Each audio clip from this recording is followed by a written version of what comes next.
You will hear a man called Ken talking on the phone to a friend called Liz about holiday accommodation. First, you have some time to look at questions 1 to 6.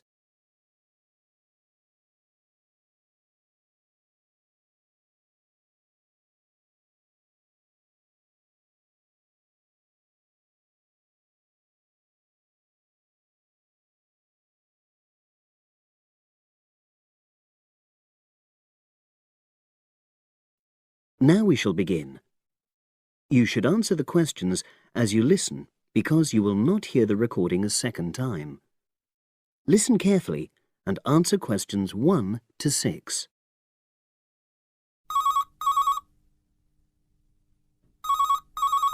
Hello. Hi Liz, it's Ken here. Hi, Ken. Nice to hear from you. Are you... This is just a quick call, but Mary and I have just been talking about our summer holiday. We haven't booked a place yet, and we've left it a bit late. We were just wondering if you know of any holiday rentals in your area. It's so nice there. Well, yes. I can think of 2 or 3 places that are very nice. What dates have you got in mind? The 10th of July to the 22nd of July. Oh, yes. That is quite soon, isn't it? Well, there's a place near here called Moonfleet. Is that MOONFLEET? That's right. It's quite a rural location, and it's next to the owner's house, but it's got fields all around it, so it's very pretty. Sounds okay. Can you tell me a bit more about it? Well, it's an annex to the owner's house, and it's an apartment with 2 bedrooms and an open-plan living area. Well, I like the sound of it. Is there anything we might not like about it? Well, it's quite a distance from the nearest shops, that's all. Okay. And... well, I'll tell Mary, but I don't think she'd mind that. Do you know how you book it? You have to book on the internet. There's a web address. It's www.summerhouses. One word? Yes, then .com. You'll be able to look at a photograph on that. Okay. And what about the others? Where are they? The second one I'm thinking of is called Kingfisher, and that's even more rural. It's a really beautiful location, in fact. It's by the river, and it's got nice views. It overlooks woodland on the other side. Is that an apartment? No, it's a 3-bedroomed house, and that's got a dining room as well as a separate living room and a kitchen. But I expect it's more expensive. You'll have to check the prices. It's probably a bit bigger than we need, but our nephew might be joining us. We're not sure yet. How do you book Kingfisher? You have to phone the owner directly. Shall I give you the number? I've got it here in my phone book. It's 01752 669 218. Right. Before you hear the rest of the conversation, you have some time to look at questions 7 to 10.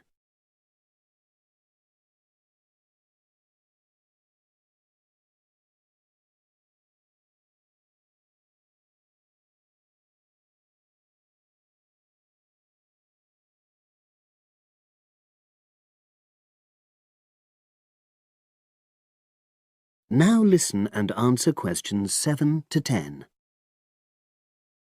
And you mentioned a third place?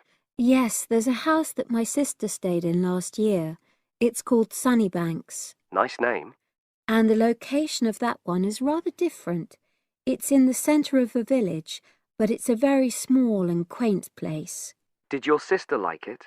Oh, yes. It's by the sea, so her children really loved it. What's the accommodation like? I'm not sure about the number of rooms, because I haven't been in it myself, but I think she said it's quite spacious, and I know it's got its own garden. It's not very big, but it's not shared with anyone else, and it's supposed to be very pretty. Any snags? Problems? The only other thing I can think of is that there's nowhere for parking. The streets are too narrow, so you have to leave your car somewhere else and then walk to the house. It's only about 10 minutes away, but... Okay. Well, I don't think it matters personally. How do you book it? There's an agent you have to contact. I don't know his details, but I can ask my sister and let you know tomorrow. Thanks, Liz. That'd be great. I'll talk to Mary and see what she says. Thanks for your help. That's okay, Ken. I'll speak to you again tomorrow. I hope you find what you're looking for. That is the end of part 1. You now have half a minute to check your answers.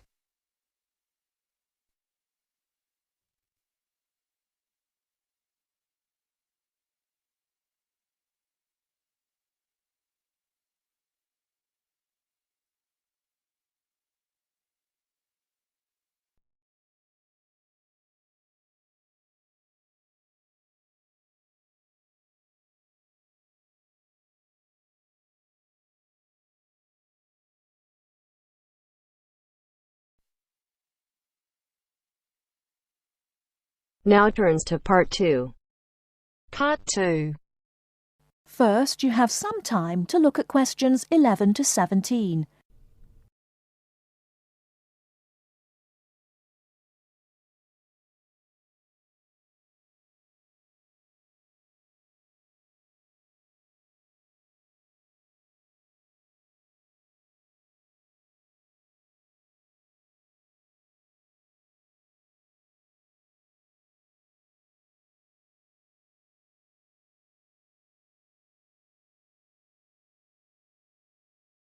Now, listen carefully and answer questions 11 to 17.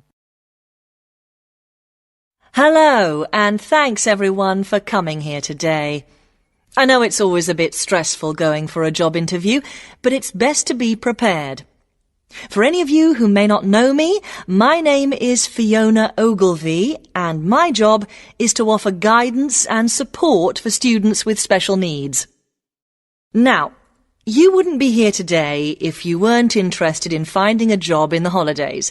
So let's get down to it and see what things you need to be looking out for. Most of you, I hope, will be applying for jobs with the companies that have been recommended by the university. The reason for this is that we here at the university already know these companies and have established good working relationships with them. I've also been to visit all of them and checked out the facilities they have to offer. You really need to make informed choices when you're looking for a job and make sure you know before you even get to the interview stage that your needs will be met. But I know that some of you are applying for jobs independently and have looked at companies outside the university recommended list. So for you, it's best to plan ahead and be aware of what it is you may need while you're working. Things that you need to check when you go for an interview are there enough toilet facilities and are these easily accessible? Also, you want to check that all the public areas inside the building are barrier-free, so you can get direct access to these public spaces whenever you need to. And ask about ramps into the building, so you know how many there are and where they are located. These kinds of things are so much more difficult to sort out when you've started work, as they take time. But ramps are an absolute must, so please make sure you know where they are. Another thing you must make sure of is that the lifts have the correct lowered control panels. Ask if all the lifts have this facility or if it's only certain ones. Now, something I think that is often overlooked is working hours. What you want to make sure of is that you get flexi time. This basically means that your working hours are flexible and you can clock on and clock off in times that suit you. Within reason, of course. Most companies do recognise that it takes much longer for someone in a wheelchair to get on and off buses and trains. Public transport can take that much longer, so you need to be organised and prepared. And for those of you lucky enough to own a car, check how many disability parking spaces are available. Remember that it's your right to have a disabled parking space. These also need to be near enough to a wheelchair-accessible entrance or ramp. OK, are there any questions before we move on? Before you hear the rest of the talk, you have some time to look at questions 18 to 20.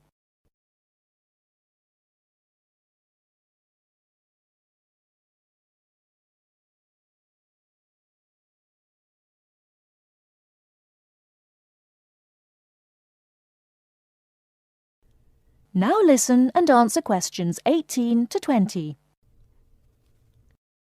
Right, let's move on then. Now I want to talk you through the series of visits to companies which we've got planned for next week. On Monday morning, we will be visiting the Lowland Hotel. They have various summer jobs available, working as a receptionist or conference organiser in their busy conference centre, organising and setting up conferences. You need to be prepared for working in an office environment and spending quite a bit of time talking on the telephone. The bus leaves for the hotel at 9 a.m, so make sure you leave yourself plenty of time to get there. When you arrive at the hotel, please gather in the reception area and wait for someone to take you to your first session, which will be a talk. The talk at the hotel will begin at 10 a.m, and then there will be a short tour of the hotel. There will be a light lunch provided, which is usually salads and sandwiches. The next place we'll be visiting will be on Tuesday afternoon. We'll be going to visit a little local company that makes handmade paper and cards. For those of you studying art, this may be just what you're looking for. We'll be taken on a tour of the company which lasts 3 hours. The tour will start at 3:30 p.m. and after that you'll have a chance to meet some of the staff. Tea and coffee will also be provided. We have no trips planned for Wednesday, but on Thursday morning we'll be going to Tobago Travel Agency. This is a very popular choice amongst our students because you can get student discounts on holidays. We've booked a coach for this and it'll leave from outside the refectory at 8 a.m. You'll need to bring a packed lunch for this, so please don't forget. There is a little canteen where you can buy hot and cold food, but this is closed on Thursdays. Friday, we'll be having representatives from all the companies visiting us, so you will have a chance to ask any questions, and of course, put your name down on the list if you're interested in working for them over the summer. This event will take place in the main hall next to the library, and it'll run from 10:30 until 4. I really hope you make the most of this excellent opportunity to not only earn yourself some extra money, but also to gain experience of what it's like to work. And if you'd like to find out more, then please ask some of the students who worked last year. They're all wearing green badges and will be happy to speak to you afterwards. That is the end of part 2. You now have half a minute to check your answers.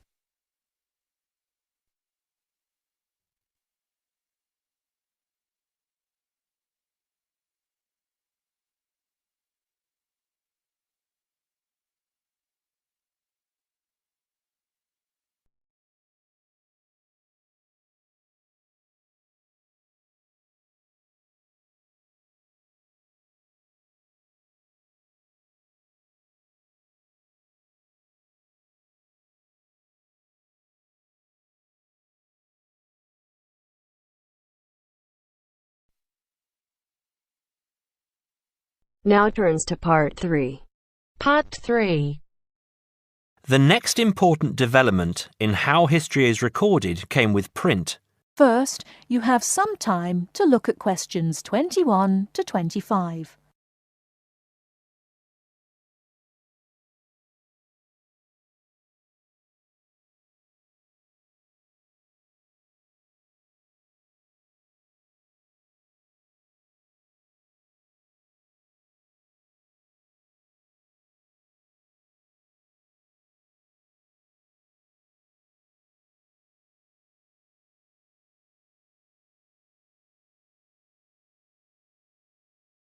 Now listen carefully and answer questions 21 to 25.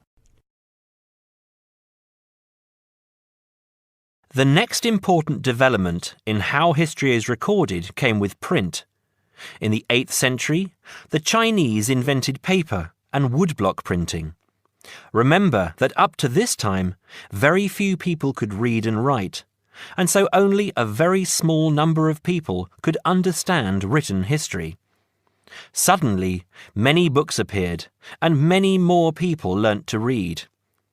In the 14th century, the first printing press was invented in Germany. This reduced how long it took to produce books.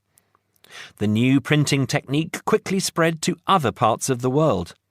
More books appeared, and even more people learnt to read. The first printed newspaper appeared in 1605, and the first daily newspaper in 1702. Now, people could read news stories soon after the event happened, and every event was recorded and stored. The problem with newspaper history is that newspaper reporters could tell the stories they wanted to tell, and not necessarily the truth. Photography was the next important development. We generally agree that photography was born in 1839. Some of the earliest photographs that the public saw were images of the American Civil War. Before you hear the rest of the talk, you have some time to look at questions 26 to 30.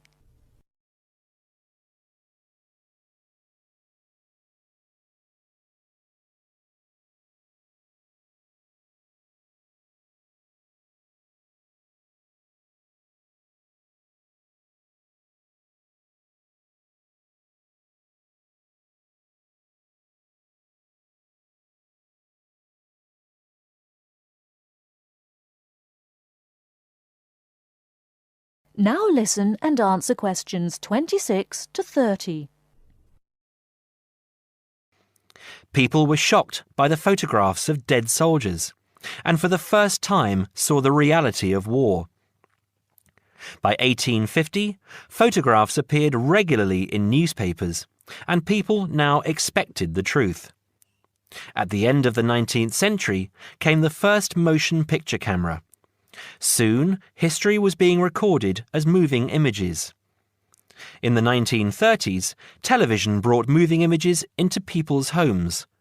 More and more people saw history as it happened, and more history was recorded. Today, of course, we expect that every event in the world is recorded. Satellite TV and the Internet allow people to watch any event, anywhere in the world, as it happens. It doesn't matter if the TV cameras are not there. People carry around mobile phones and can record any incident and then share it online.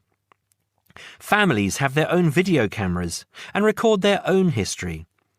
Children now grow up watching their parents and grandparents on film. I'm sure you'll agree that the transition from storytelling to what we have today has been dramatic, and I hope that... That is the end of part 3. You now have half a minute to check your answers.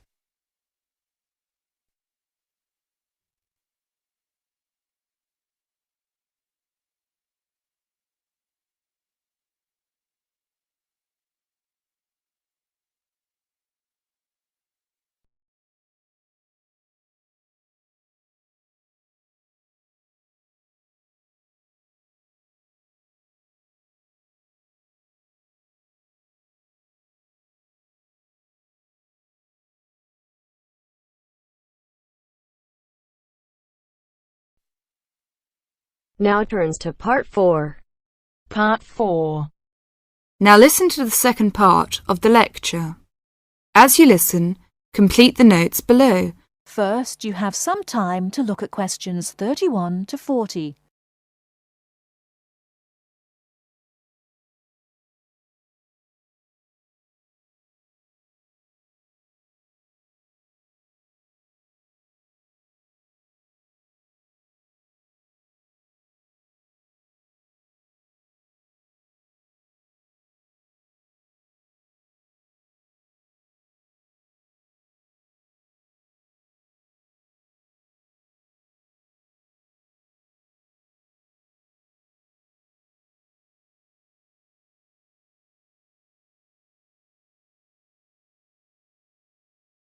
Now listen carefully and answer questions 31 to 40.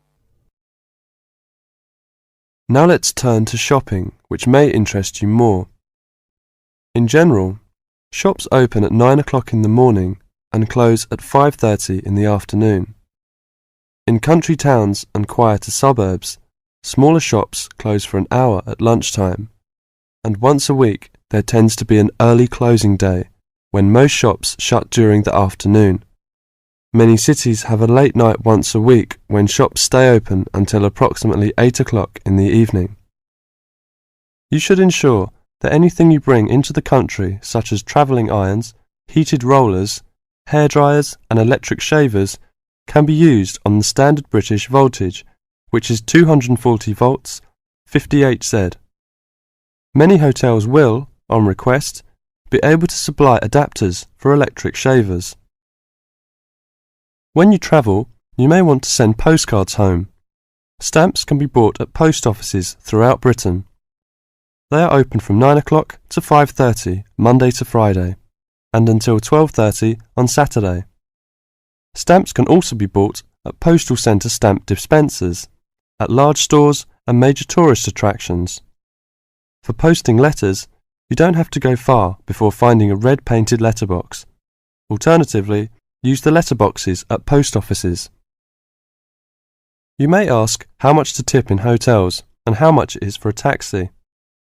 There are no fixed rules on tariffs about this, and the following is intended only as a guide to customary practice. Most hotel bills include a service charge, usually 10 to 12%, but in some larger hotels 15%. Where a service charge is not included, it is customary to divide 10 to 15% of the bill among the staff who have given good service. In restaurants, if a service charge is not included in the bill, then 10 to 15% is usually left for the waiter. For porters, we usually give 30p to 50p per suitcase. For taxis, 10 to 15% of the fare. Hairdressers, £2 according to how much work they have done, plus 50p to the assistant who washed your hair. If you drive in Britain, you should remember to drive on the left and overtake on the right. The wearing of seatbelts is compulsory for the driver and front seat passengers. Now let's talk about full details of Britain's road regulations. A copy of the Highway Code can be obtained from offices of the Automobile Association, AA, or Royal Automobile Club, RAC, at most ports of entry. These two motoring organisations can also provide plenty of helpful information to all motorists. Contact AA. Telephone is 01 854 7373, 24-hour service. RAC telephone is 0304 204 256, 24-hour service. For something more serious, telephone operators will give you the telephone number and address of a local doctor's surgery. Alternatively, you can go to the casualty department of any general hospital or, in the case of severe emergency, dial 999. 999 is free. Remember, unless you belong to a European Community country or one with which the UK has reciprocal health arrangements, you will be charged for the full cost of medical treatment in Britain, except in the case of accidents or emergencies requiring outpatients treatment only. It would therefore be wise to take out full medical insurance before leaving home. That is the end of part 4. You now have half a minute to check your answers. Hey!